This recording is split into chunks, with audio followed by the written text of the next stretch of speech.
Vamos a predicar, o voy a predicar, hermanos, sobre un tema que se titula Quitando nuestra mentalidad de víctima para poder ser un vencedor. Amén. Quitando nuestra mentalidad de víctimas para poder ser un vencedor. Para ello vamos a abrir nuestras Biblias en el libro de Primera de Reyes, capítulo 19, versículo 1 al 18. Bueno, pues vamos a orar, amén, hermanos. Vamos a orar para que sea Dios quien obre, quien fluya, quien nos bendiga en esta hora a través de este mensaje. Gloria a Dios. Padre, en esta hora, en el nombre de Jesús, te doy gracias porque nos permites estar aquí en este lugar, Dios mío, para alabar, glorificar y exaltar tu precioso nombre. De hecho, ya lo hemos exaltado, Señor. Ahora te pido, Padre, en el nombre de Jesús, que tú obres, que tú fluyas, Señor.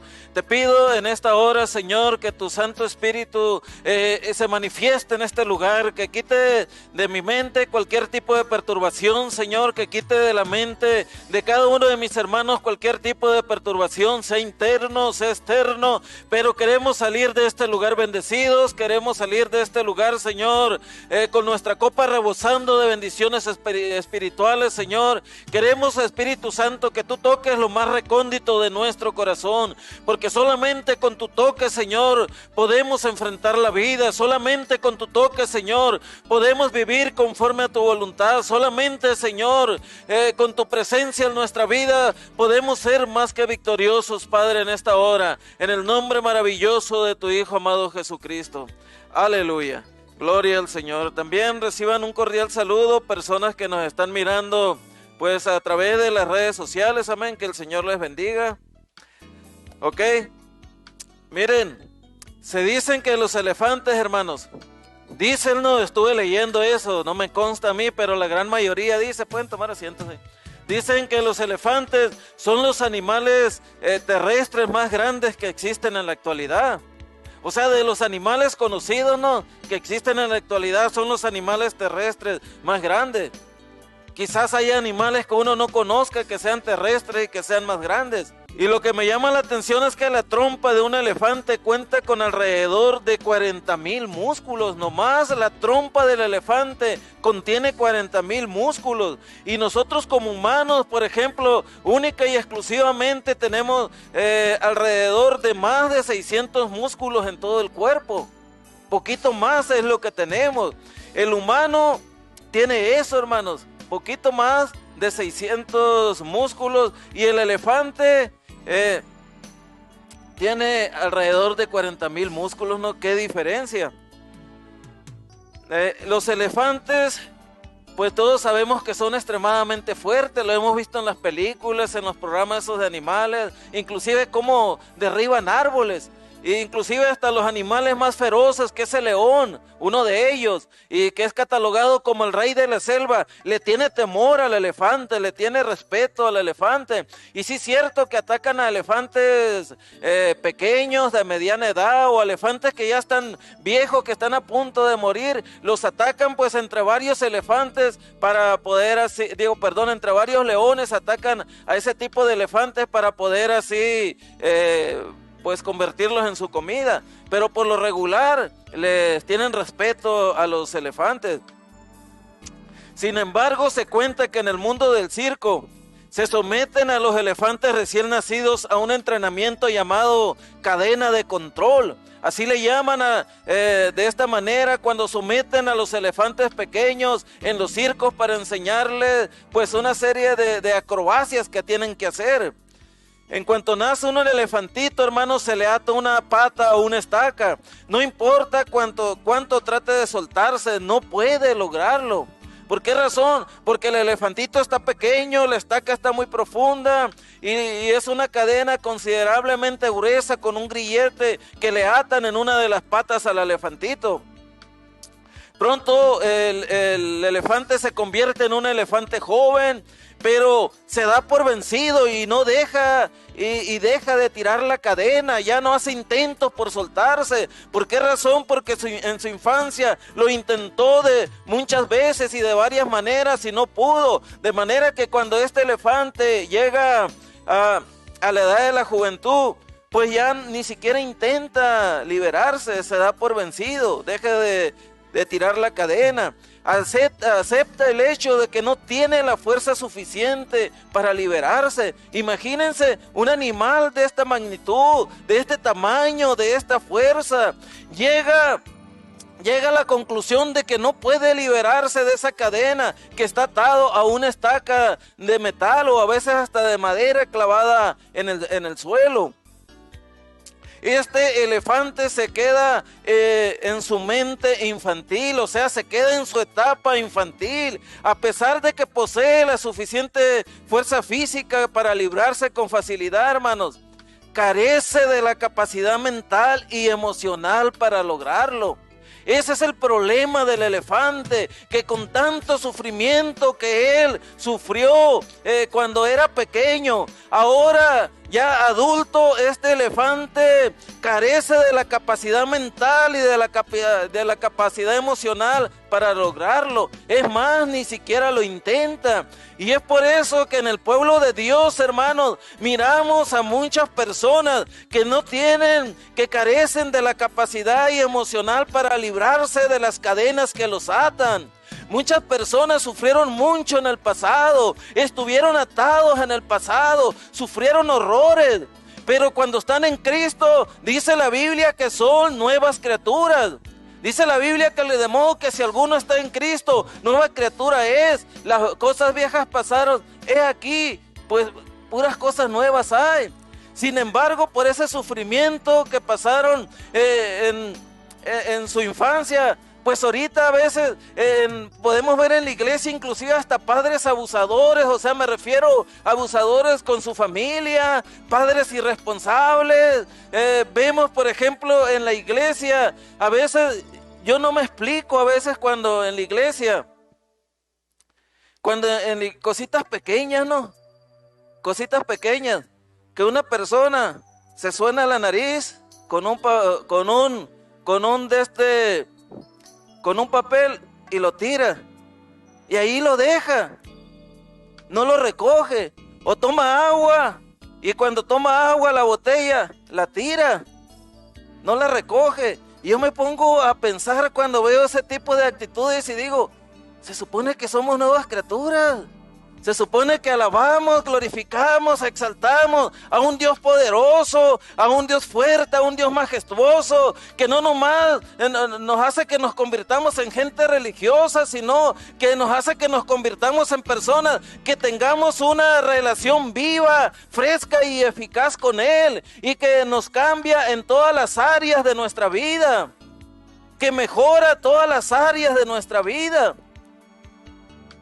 Entonces, hermanos, a través de este mensaje, miren, vamos a analizar las consecuencias destructivas de una persona con mentalidad de víctima, de la cual tiene que permitir que Dios lo libere. Y la primera consecuencia destructiva que tiene una persona con mentalidad de víctima, y la cual debe de permitir que Dios lo libere, es de tomar decisiones incorrectas. Cuando uno tiene, hermanos, la mentalidad de víctima, uno comete decisiones incorrectas. Comete decisiones incorrectas casi en todas las áreas y ámbitos de la vida de uno. Dice una parte de las escrituras que leímos de introducción ahorita en Primera de Reyes 19:3, dice la Biblia de esta manera: viendo pues el peligro, se levantó y se fue para salvar su vida, y vino a Berseba, que está en Judá, y dejó allí a su criado. Eso lo podemos ver en Primera de Reyes capítulo 19 versículo 3. Miren, ¿de quién está hablando aquí este versículo bíblico? Está hablando, hermanos, del profeta Elías. Fueron pocos los hombres que no conocieron la muerte, y uno de ellos fue Elías, que fue tomado vivo por Dios. Este hombre no murió. Sin embargo, la Biblia lo describe con un hombre con pasiones semejantes a las nuestras. Uno pudiera decir, wow, es un superhéroe. Sin embargo, la Biblia lo describe pues con nuestras mismas pasiones, con nuestros mismos defectos, tantas cosas, ¿no?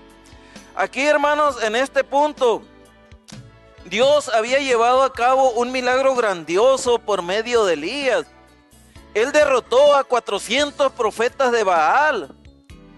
Ustedes conocen la historia, no se las quiero describir, o sea, así a cabo y rabo, pero ahí podemos darnos cuenta, hermanos, cómo este hombre retó a 400 profetas de Baal.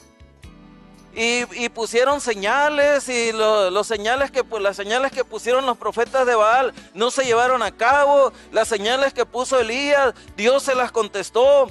Sin embargo, después de esto, hermanos, pues podemos ver que Elías gastó mucha adrenalina.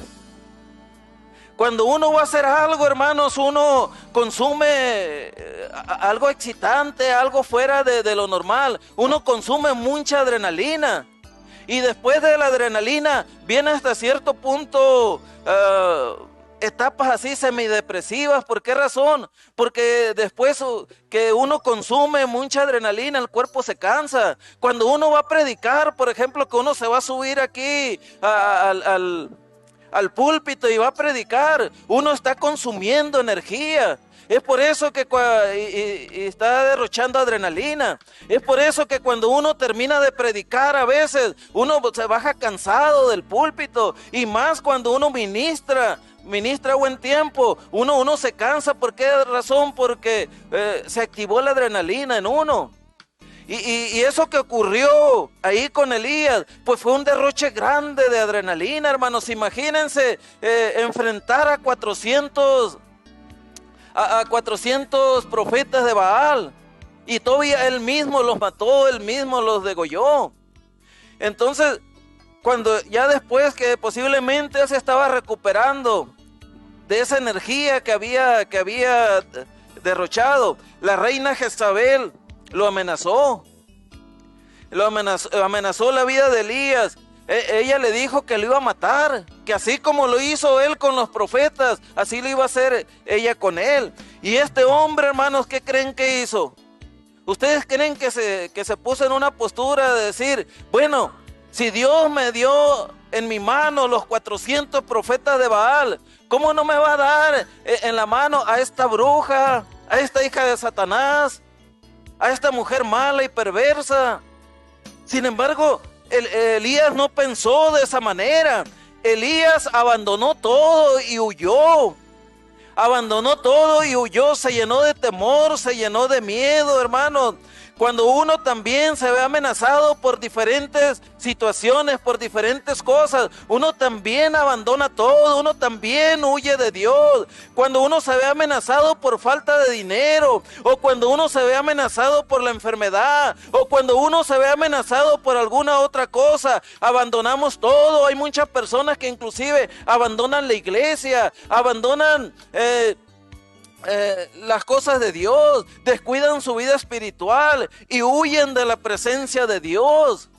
¿Por qué razón? Porque entran en alguna etapa depresiva, entran en alguna etapa de depresión, y en ese momento pues no tuvieron el valor de depender de Dios, porque Satanás se aprovechó. El momento más vulnerable de Satanás para atacarlo a uno es cuando uno está pasando por problemas, es cuando uno está pasando por tristezas, es cuando uno está pasando por escaseces. Es el momento justo y exacto de Satanás para atacarlo a uno. ¿Por qué razón? Porque uno sabe, o mejor dicho, Satanás sabe, y sus demonios, que cuando uno anda en la cúspide del éxito espiritual, por así decirlo, ¿no? Ahí no tiene mucho que hacer en contra de nosotros. Sabe bien Satanás que va a chocar contra la pared. Pero cuando uno anda débil, hermanos, es donde Satanás ataca. Entonces, cuando uno anda en esa situación, muchas veces uno toma decisiones incorrectas. Debemos pedirle a Dios, hermanos, que Dios nos libere de tomar decisiones incorrectas. No debemos de tomar decisiones cuando andamos emocionalmente perturbados. No debemos de tomar decisiones relevantes cuando andamos emocionalmente perturbados, porque seguramente vamos a tomar decisiones incorrectas. Entonces, primera consecuencia destructiva que una persona con mentalidad de víctima debe de evitar tomar es eso, ¿no? Tomar decisiones incorrectas. Y es que cuando uno está en calidad de víctima, hermanos, ¡qué bárbaro! Todos están en contra de nosotros. Todos están en contra de nosotros. Y Satanás llega y le dice, no, sí es cierto, todos están en contra de ti. y sabe cómo atacarlo a uno. Segunda consecuencia destructiva que tiene una persona con mentalidad de víctima y de la cual debe permitir que Dios la libere, es de sentirse indefensa y débil. La primera es tomar decisiones incorrectas. La segunda es que uno no debe permitir sentirse indefenso y débil. Dice en Primera de Reyes 19:4, dice: y él se fue por el desierto un día de camino, y vino y se sentó debajo de un enebro, y deseando morir dijo: basta ya, oh Jehová, quítame la vida, pues no soy yo mejor que mis padres. Es increíble, ¿no? Una persona como Elías, poderoso en palabra, poderoso en hechos, en prodigios, en milagros, lo vemos aquí en una postura suicida. Ustedes pueden decir, ¿cómo en una postura suicida? Sí, él quería que Dios lo matara. Él quería que Dios lo matara, quería que Dios le quitara la vida. Muchas personas dicen, es que él decía eso porque se sentía tan seguro de su salvación que no le importaba. Pero lo cierto es que Elías no quería enfrentar la situación que la vida le estaba poniendo enfrente. Y en ese momento le vinieron pensamientos suicidas. Hermanos, Satanás siempre va a atacar a las personas para que se suiciden o se quiten la vida. Es más, aún inclusive a pastores, a líderes, a personas que enseñan, que predican, Satanás los ha atacado de esa manera. Hay huecos oscuros en esas personas que mucha gente no los conoce. Hay huecos oscuros que muchas veces los únicos que los conocen son los familiares, los que viven cerca de ellos, y muchas veces inclusive pasan hasta desapercibidos. Pero hay muchas personas que tienen tendencias a la depresión, que tienen tendencias al suicidio, que tienen tendencias a todas esas cosas. Entonces esas personas que tienen esas tendencias no se puede dar el lujo de que pase un día sin orar. No se pueden dar el lujo de que pase un día sin leer las escrituras. No pueden darse el lujo de que pase un día sin estar en comunión con Dios. Quizás otras personas sí, pero tú, si tienes esas tendencias, no puedes darte ese lujo. Miren, aquí, a pesar de la provisión de comida y abrigo en el desierto de parte de Dios a Elías deseaba morir. Basta ya, oh Jehová, quítame la vida, dijo. Basta ya, oh Jehová, quítame la vida. ¿Y qué fue lo que lo llevó a la depresión a este hombre, a este gran hombre de Dios? Elías sabía que era buscado por el ejército de Israel. Y eso lo hizo dudar de las propias esperanzas. Lo hizo dudar de Dios. Hay veces, hermanos, que vienen a nuestras vidas situaciones tremendas. Hay veces que vienen a nuestras vidas situaciones que no nos las esperábamos, que no nos las imaginábamos. Y es el momento propicio de Satanás para que él juegue con nuestras emociones y hacernos dudar del amor, de la misericordia, de la provisión de Dios. Fue justo lo que le ocurrió a Elías aquí en esta etapa de su vida. Elías sabía muy bien que Jezabel era muy capaz de cumplir su promesa. Por supuesto que era capaz de cumplir su promesa esta mala mujer.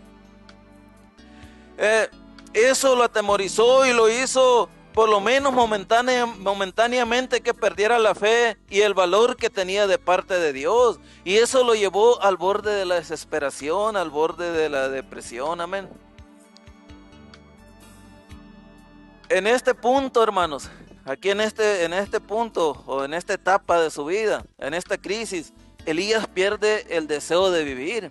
Es como si dijera: Señor, me siento solo.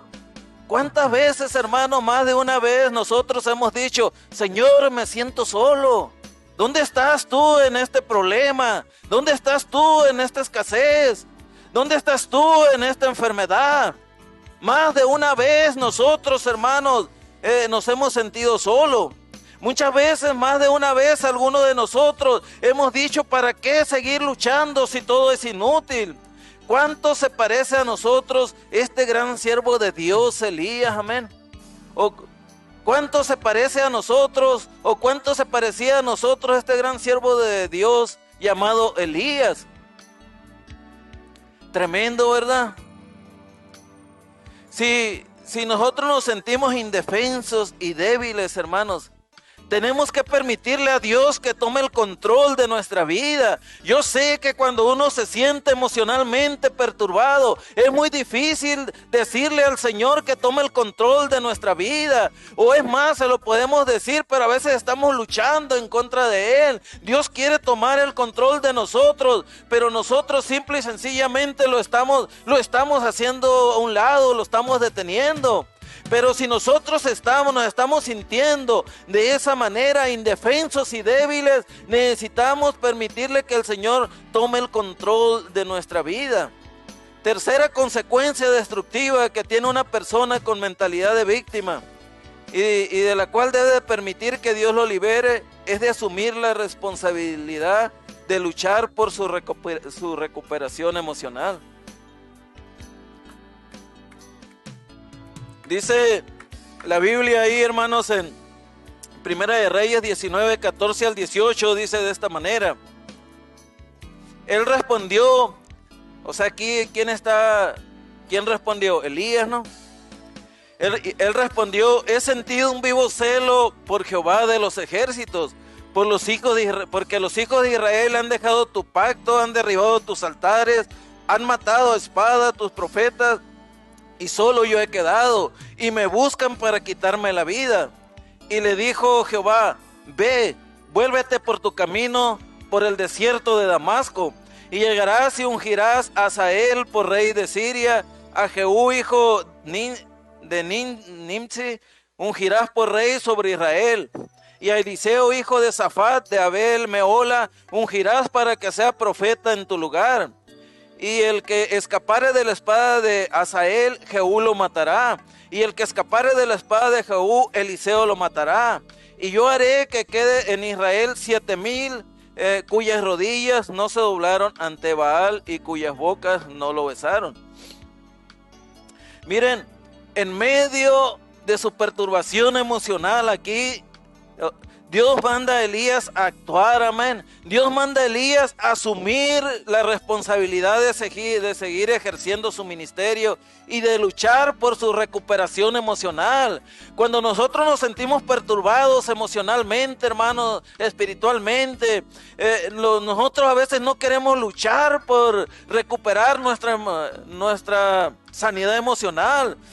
No queremos leer la Biblia, no queremos orar, no queremos escuchar predicaciones. Y ahorita, hermanos, estamos en una era tecnológica, es cierto, terrible, pero también maravillosa. ¿Por qué razón? Porque, por ejemplo, si yo tengo problemas con el enojo, si digo, Señor, mira, yo soy una persona muy corajuda, soy una persona muy iracundo. Entonces yo me meto en el Google y ahí pongo soluciones para la ira. Predicación, le pongo, claro, ¿no? Y ya se me van a aparecer muchas predicaciones, muchas enseñanzas que me van a hablar sobre la ira, y ahí voy a permitir que Dios hable a mi vida, que Dios me ministre a través de esas predicaciones.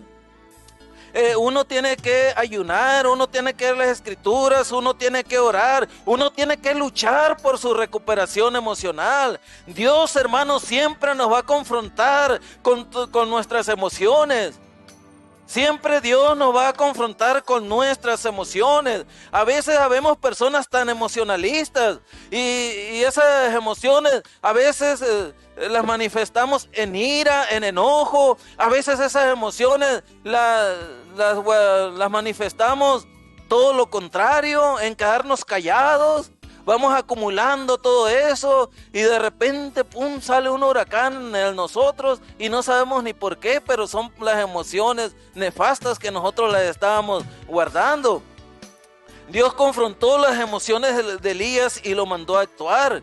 le informó que parte de su soledad estaba basada en la ignorancia. Y muchas veces nuestras emociones también, hermanos, cuando nos están dañando, están basadas en la ignorancia. Todavía había en Israel 7,000 personas que seguían siendo fieles a Dios. Y Elías creía que él nada más había quedado.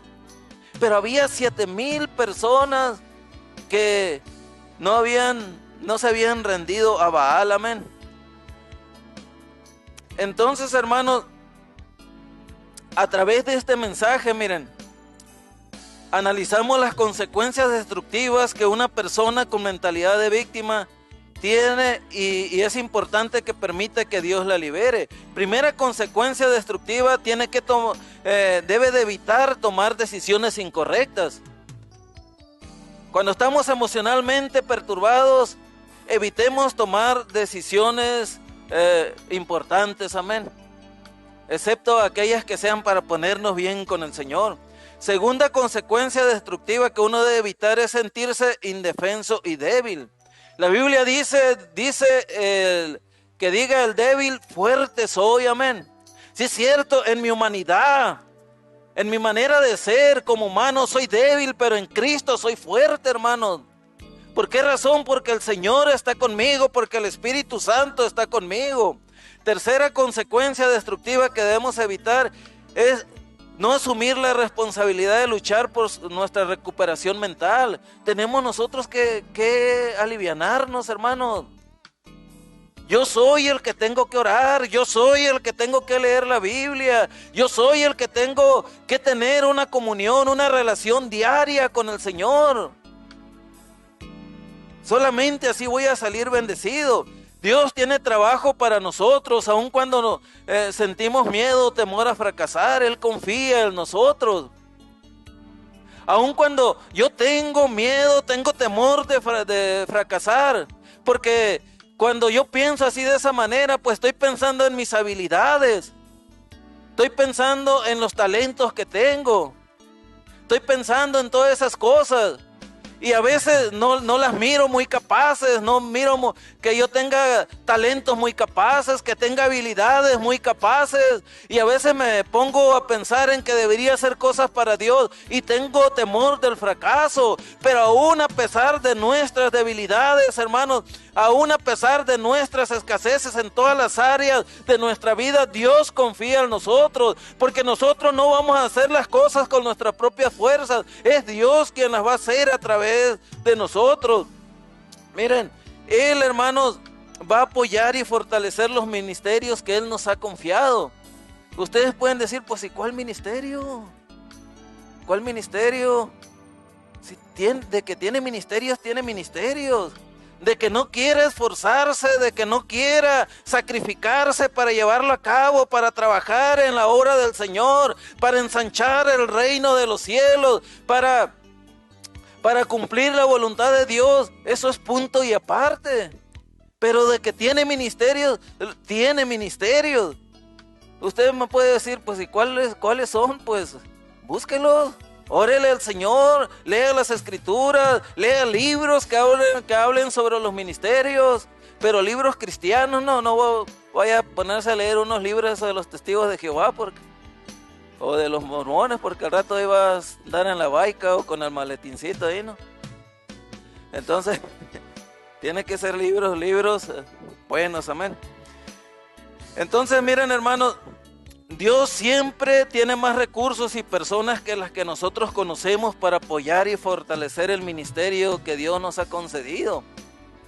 Dios ha estado tratando conmigo y Él me ha hecho entender que Él tiene personas para apoyar y fortalecer el ministerio que Él quiere que nosotros ejerzamos aquí en esta ciudad de Mesa, Arizona. Si bien podemos desear que Dios nos use en hacer grandes milagros, porque todas las personas, no sé por qué, pero desean que Dios los use en hacer grandes milagros, grandes prodigios, que las cámaras estén sobre él o sobre ella, que sea famoso o famosa, que sea conocido o conocida en todo el globo terráqueo. Pero es mejor, hermanos, concentrarnos en tener una relación personal con Él. Es mejor tener una relación personal con el Señor. Y si lo demás viene, qué bueno, bienvenido, ¿no? Pero eso es lo principal. El milagro real de la vida de Elías, hermanos, no fue matar 400 profetas de Baal. El milagro real de la vida de Elías no fue ser un profeta famoso y temido. El milagro real de la vida de Elías fue su verdadera relación personal con Dios. Ahí fue el milagro real de la vida de Elías, que podía tener una relación personal con Dios, hermanos. Quizás nosotros no vayamos a ser instrumentos en las manos del Señor para que se levanten muertos, para parar tempestades, para desaparecer montañas. Quizás sí o quizás no. Pero el tener el mayor milagro que uno puede tener, el de tener una relación viva y eficaz con el Señor, es un milagro que está al alcance mío, es un milagro que está al alcance de cada uno de ustedes.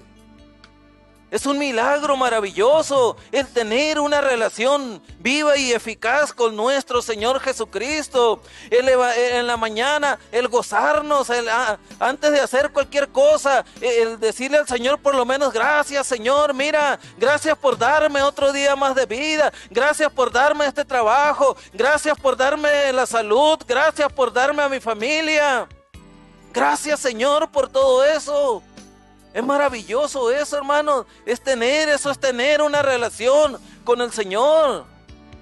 Hay muchas personas que me dicen: fíjate que la otra vez oré por tantas personas y sanaron. Perfecto, le digo. ¿Tu relación con tu esposa cómo está? Pues como que nos andamos queriendo separar, pastor. Como que no me entiende y yo no le entiendo. Ok. ¿Tú tienes fe de que Dios puede sanar a un paralítico? No, pues sí.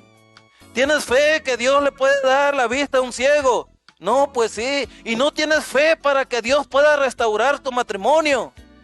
¿No tienes fe para que Dios pueda bendecir a tu familia? ¿Lo ves imposible eso para Dios? Tremendo, ¿no, hermano? Estamos viviendo en un evangelio de esta magnitud en este tiempo. Miren, si soy hijo de Dios, Cristo vive en mí y me da poder y me da el poder que necesito para cambiar. Debemos entregar, hermanos, el fracaso en sus manos y aceptar la responsabilidad de trabajar para vencer el pecado que nos asedia, amén. Dejar de tener la mentalidad del elefante infantil. Nosotros somos elefantes fuertes, grandes. Tenemos la fuerza del búfalo, el vigor del águila. Pero a veces estamos atados a una estaca como lo están los elefantes, amén. Grandes, fuertes, vigorosos, pero atados a una estaca porque se quedaron en su pasado. En este momento es hora de ponernos de pie, hermanos. Es hora de ponernos de pie y decirle al Señor en este momento que Él tome todo lo que nos está afectando para vivir la vida espiritual como Él lo demanda en su palabra. De vivir la vida espiritual realmente como Él lo demanda en su palabra. Y cuando nosotros hagamos eso, hermanos, nosotros vamos a salir bendecidos. Nuestra familia va a salir bendecida. La obra de Dios va a salir bendecida. La ciudad donde estamos va a salir bendecida. El país donde nosotros estamos va a ser bendecido. ¿Por qué razón? Porque cuando el cristiano arde, hermanos, cuando el cristiano arde en la presencia del Señor, y no me refiero emocionalmente, no, que el cristiano, por ejemplo, que brinque, que corra. No tengo nada en contra de que el cristiano corra, que el cristiano brinque, que el cristiano esté gritando gloria a Dios, aleluya. Es más, a mí me gusta eso, me gusta más que estar silencio. Pero eso no lo es todo en la vida cristiana, hermanos. Mucha gente cree que porque la persona es emocionalista, que porque da rienda suelta a sus emociones, eso lo es todo. Y no lo es todo en la vida cristiana.